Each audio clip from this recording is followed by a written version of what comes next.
Hi everybody, this is Eric from Longbox Review at longboxreview.wordpress.com. Before I get into the show, I have a couple announcements to make.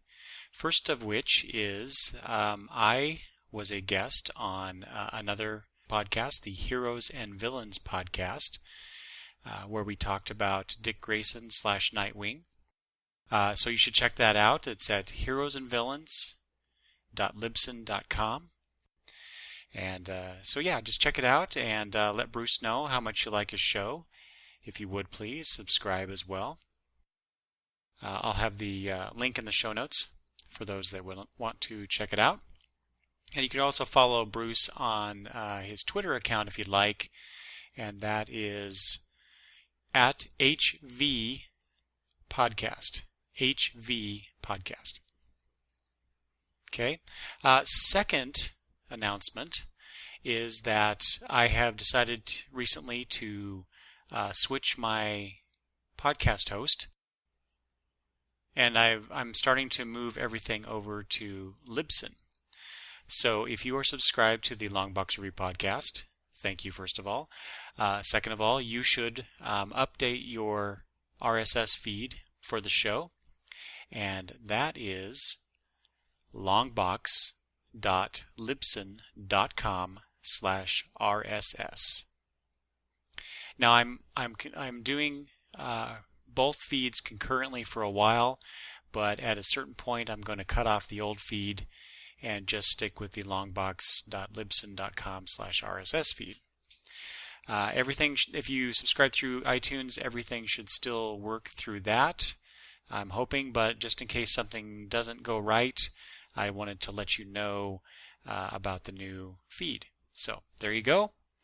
If you have any questions about this, you can certainly email me and ask those at longboxreview@gmail.com. Now back to the show. Welcome to the show. I am going to talk about 3 different titles today. Let's see, Point of Impact from Image Comics. Also from Image Comics, Nowhere Men. And finally, Thor, God of Thunder from Marvel Comics. Let's see, I chose these 3 because I recently acquired, well, with the exception of Thor, the most recent issues. And by that I mean Point of Impact is a limited series, 4 issues, but even though I asked my local comic shop to add that title to my list, they were not able to get number 1 for me for some reason. And so I had to eventually order it from an online retailer. I think it was Midtown Comics that I got that from. So I got issues 2 through 4 from my local comic shop, but I could not read it. I would not read any of it until I had all the issues. And so I finally got that. I actually got that probably 2 to 3 weeks ago, but because of all the other comics I'm reading and other things going on in my life, I haven't been able to sit down and read all these issues. And so just a few days ago, as of this recording, I did read Point of Impact 1 through 4.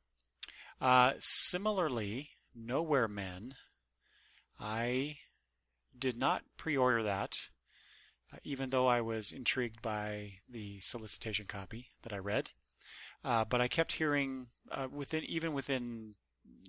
the time the second issue had come out, I was hearing all this positive buzz about the title, and so I emailed one of my comic book providers, not my local comic shop, but I asked the online retailer DCBS to add that title to my list and ask them to get as of issue 4, and then ask them to provide the first 3 issues to me if they could, and they added them to my orders, but for some reason issue number 2 got canceled, so they were not able to get any of the variants or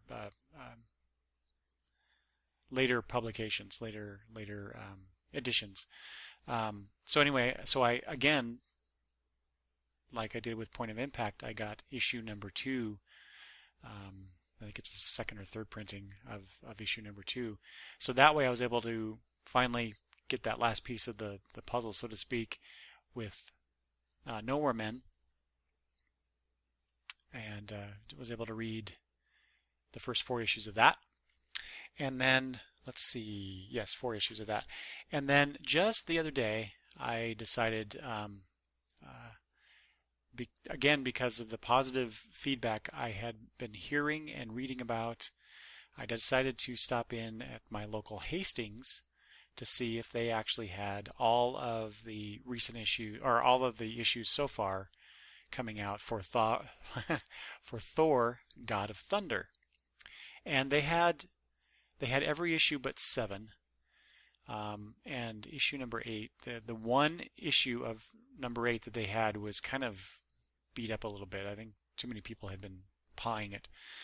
So I decided not to get issue number 8, and I take my chances. But they did have issues 1 through 6, and I just tweeted this, or I tweeted this at the time, but I commented how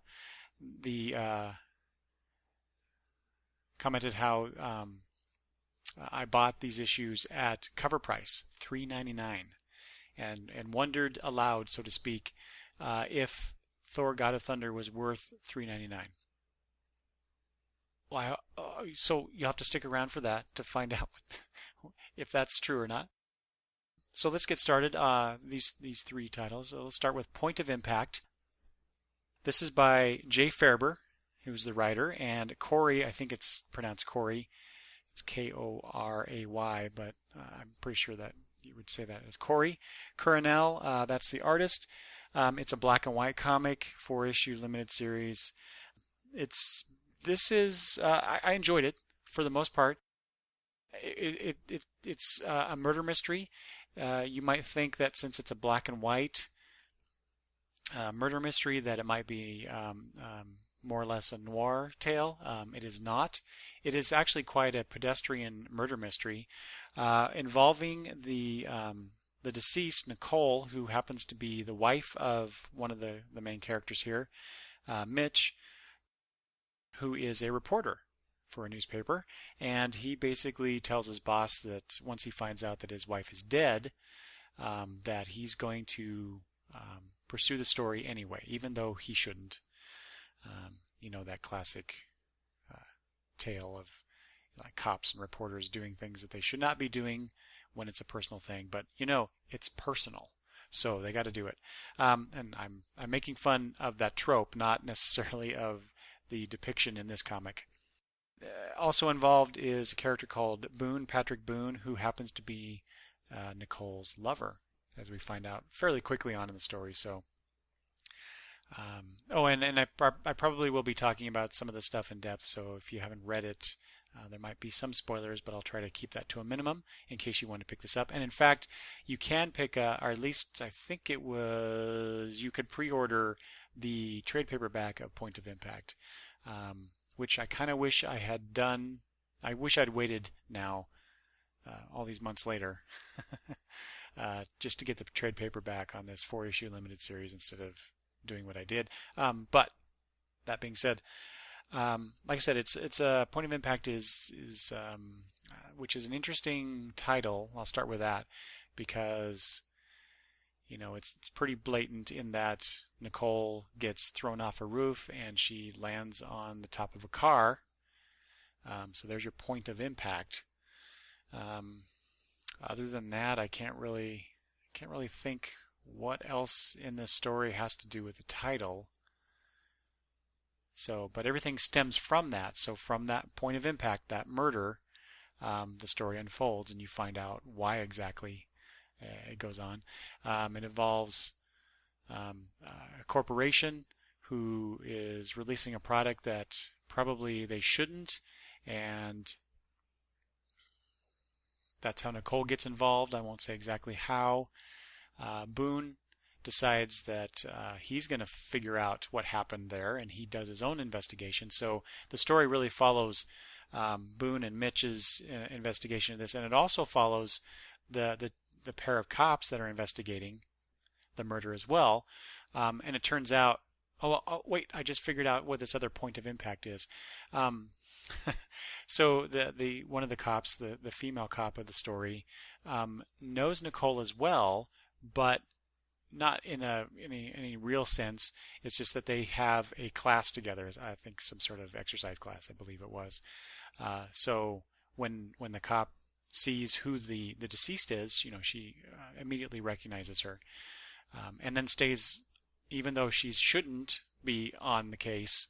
She remains on the case because it's important to her for some reason. So there's your point of impact. Nicole is the point, and her death impacts these various people. There's your thematic connection. Let's see. Beyond that, I guess I really don't have much to say about it. It was an interesting read. I really enjoyed Corey Coronel's art.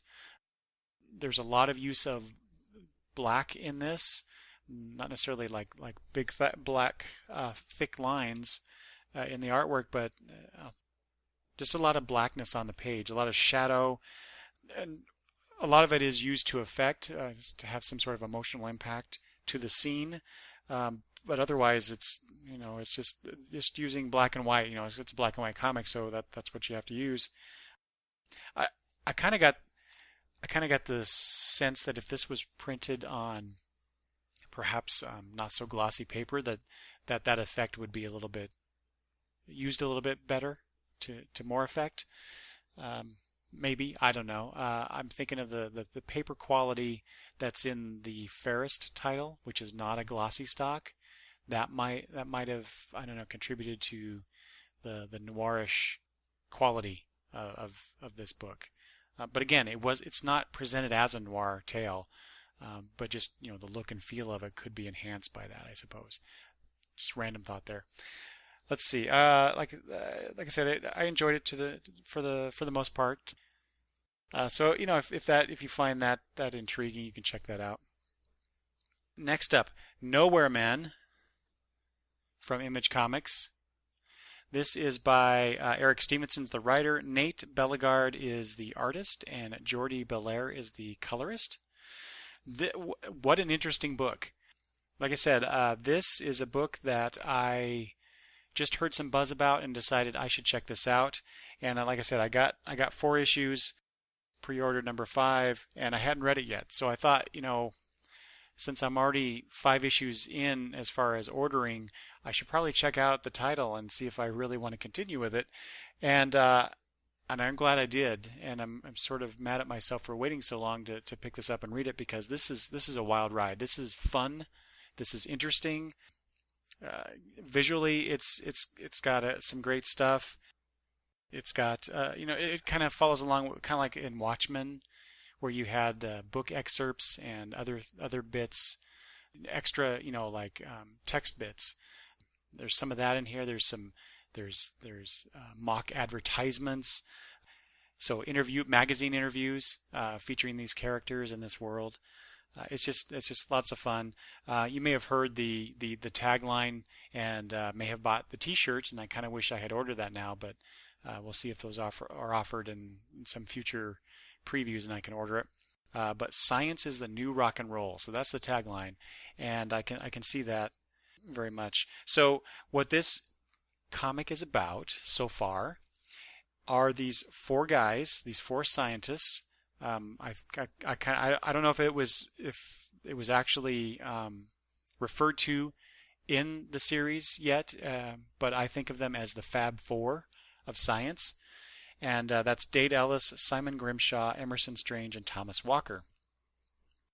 And what they've done, so here I'll just read this bit from the first issue. Separately, they are among the greatest thinkers in the world, but together they comprise the all-out scientific supergroup known as WorldCorp. Though they've only been together briefly, their incredible new venture is sending shockwaves through the science community, so we're giving you the lowdown on what makes these sensational young men tick in the latest edition of our exclusive Fact Finder series. And so this is from the Science Chronicle. So the book opens up with this excerpt from the Science Chronicle, giving you the stats on these guys. So, as a reader, immediately you get the pictures of them, you get, where they're born, where they're from, what their degree is in, just some little bits about them, what their favorite film, what their favorite book, what their favorite song is. So you kind of get a sense of their personality just based on these little bits. What I really like about this, from a visual standpoint, one, it's not in this first issue. I think it's in the second issue, yeah, where the inside covers are actually part of the story. So you're getting, and I meant to count all these pages, but there's a lot of content in here for, how much is this? $2.99. At least the first, yep. The second, the third is $2.99, and the fourth $2.99. I don't know how Image is making any money off of this, because this is good quality paper. It's color, lots of pages. Like I said, the inside covers are being used as part of the story or as part of the world building. If it's not actually part of the telling of the story, you get the inside cover is an ad or something that fits within this world. So you're getting a lot of content for $2.99. That's pretty awesome. Let's see. So, but basically, the story so far through issue 4 of this title is well, we go back and forth in time. So, but the recent events have to do with the space station that World Corp has in orbit, along with a bunch of scientists and other personnel on it. There's this what they're saying is a virus that's going around. It turns out that the virus is mutating them, changing them in some ways, and it involves and you get introduced to all these interesting characters and what they're going through. So far I can't really tell all of them apart necessarily. There's a bunch of female characters, a bunch of male characters. Visually, they all kind of look the same to some degree. So in other words, if two guys have beards, I don't know who they are yet. And that's just me being a not careful reader. That's not to say that you can't follow along in the story. You don't need to know exactly who bearded person A and bearded person B is just yet. But so anyway, that's the now timeline and involved with the Fab Four. Although really we only see 3 of them, because the fourth one, Thomas Walker, has been legally declared dead at this point. We find out later. And one of them, Dade, what did I say his name was? Dade Ellis. I almost said Wilson for some reason. Dade Ellis has been in a coma after his incident with Simon Grimshaw, who, as we see in flashbacks, is a bit of a prick. He's the guy that's basically, we can do all this fun scientific stuff and move things forward, but you got to make money at it too. And so he's like I say, he's a bit of a dick. So something happened there. We'll find out eventually, I'm sure, what happened between Dade and Simon, and of course what happened to Thomas as well. Emerson Strange, he's the first shown with a big thick mustache and long hair. And later in the now timeline, he's shown as a balding, frail-looking guy. I think he's the oldest of the group, but it's really interesting that the world, like I said, the world building of this. So World Corp has introduced what is called the cubic, which is kind of like, so it's a cube, but it seems to be like kind of like a smartphone is to us now. What else? There's these, like I said, these great just advertisements or posters or whatever in here to kind of give you the kind of, like I said, build the world, and in the meantime you get all of the, or you get the story of the the people in the space station and then their eventual return to Earth. I won't reveal what happens exactly there, but some get changed, quite literally, physically get changed, and in some ways it's very helpful. In other ways, it's perhaps not. We haven't quite got there yet, but of course the World Court people and Simon, who has split off into his own company, will be after these folks as well. So there's going to be some conflict coming up there. One thing I just wanted to mention, so like I said, there's flashbacks, there's now, and different time periods in the flashbacks. It's not just one time period that we're following.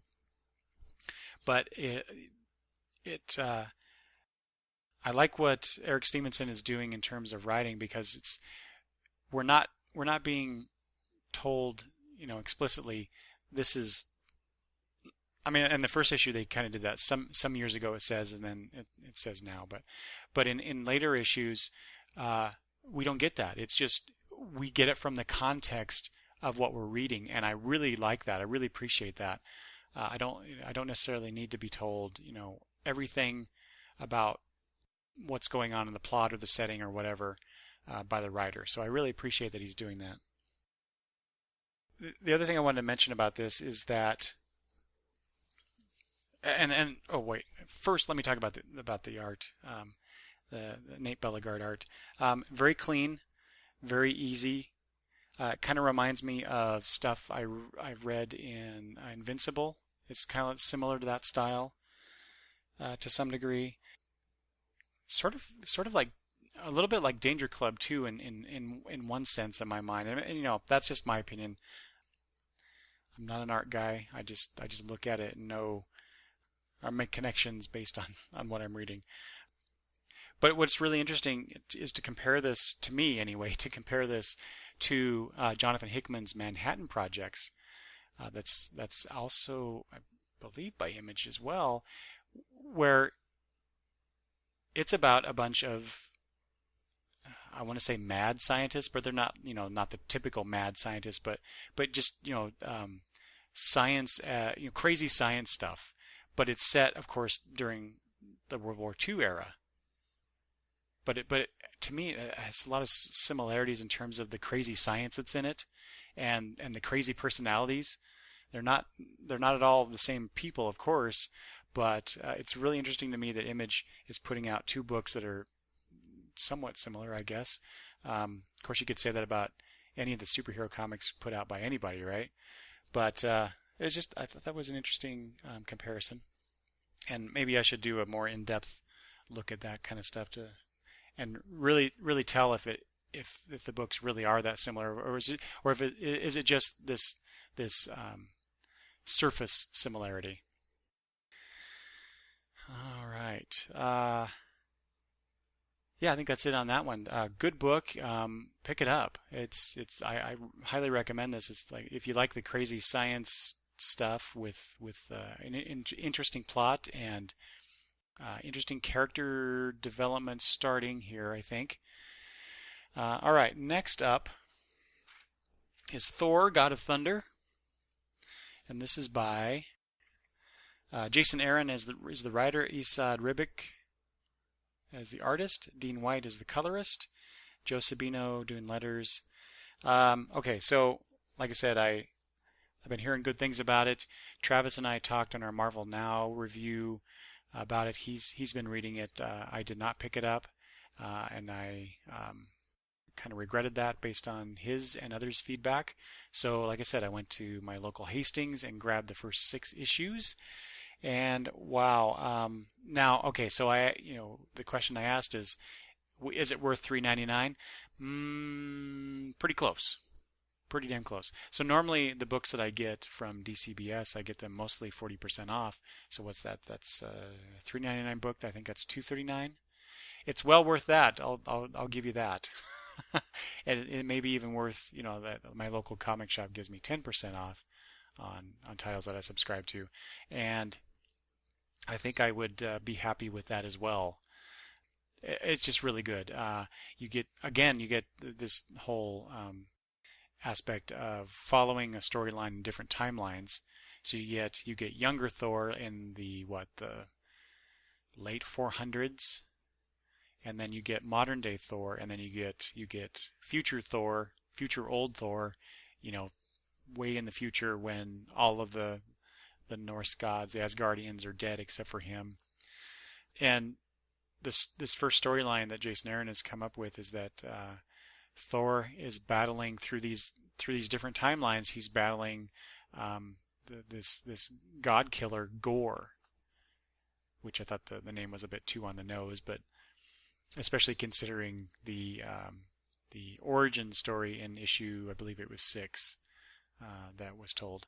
But I really like those first, well, actually 5 issues. The 6th issue was okay. You get the origin story. Yeah, you can understand some of the reasons why Gore is doing what he's doing, I guess.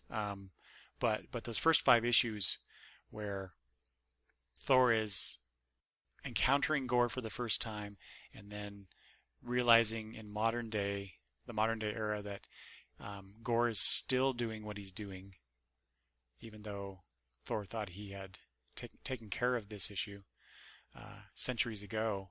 So he decides he's going to go off and take care of it again. But along the way, you get Thor encountering these dead gods from many planets, which I just think that's a really cool idea to show. You know, we have all the earthbound gods. I just like the idea of all these other gods out there for various reasons, and just the visuals of them. I thought Mr. Ribic has done an excellent job at conveying these creatures, and it's lovely artwork. It's a bit dark in a lot of spots, I think, but you know, given the tone of the story, I think it fits well enough. You get, you know, that early Thor. He's got his axe. I can't remember his name of the axe. He hasn't quite been shown to be worthy to possess the hammer. I always mess this up. Mjolnir. I'm sure that's not correct, but he's got this axe that he uses instead, and just you know, the typical young punk kid. And he's very arrogant, and he learns a very valuable lesson in a cave by Gore, who tortures him for like 2 weeks or something like that. And as Thor himself said, that's when he learned fear, which I thought that was pretty cool. A nice character revelation, I guess. We'll see how that plays out. Of course, in the end, not in the end, but later in the story, modern day Thor ends up teaming up with old Thor in the future. So I'd like to see where that's going to go. But also interesting, speaking of young Thor and how he is, old Thor in the story is ready to die. In fact, he wants Gore to finish him off, but Gore won't do it because of what happens in the storyline. Gore decides that Thor will be the last god that he kills, and but he keeps letting his what Thor refers to as Gore's attack dogs, these black creatures that you know, can hurt Thor, but to some degree, but they never kill him. But so he has a run-in with these. Old Thor has a run-in with these dogs, and gets hurt pretty badly, but not enough to kill him. But he says basically, you know, why won't you, you know, finish me off? I want to die, which I thought that was really interesting. Yeah, it's just it's a good title. It's on my pull list now. The next storyline is I think it's called God Bomb. Travis talked about that in a past podcast episode where he's reading that. Let's see here. Is there anything else to discuss here? It's very entertaining. I think it's one of the better Marvel Now titles that's coming out. So definitely in my top 5. If I had to just say something like that, it's top 5. I'm not sure where it fits in, but there you go. Let me know what you think about these titles, or about my opinions about these titles. If you'd like to leave feedback on this episode, please do so by emailing longboxreview@gmail.com. You can also leave voicemail at 208-953-1841. You can also leave comments at the blog for individual episodes at longboxreview.wordpress.com. Please rate and review the podcast on iTunes. You can also find Longbox Review on Stitcher. The Longbox Review podcast is a proud member of the Comics Podcast Network. Thanks for listening.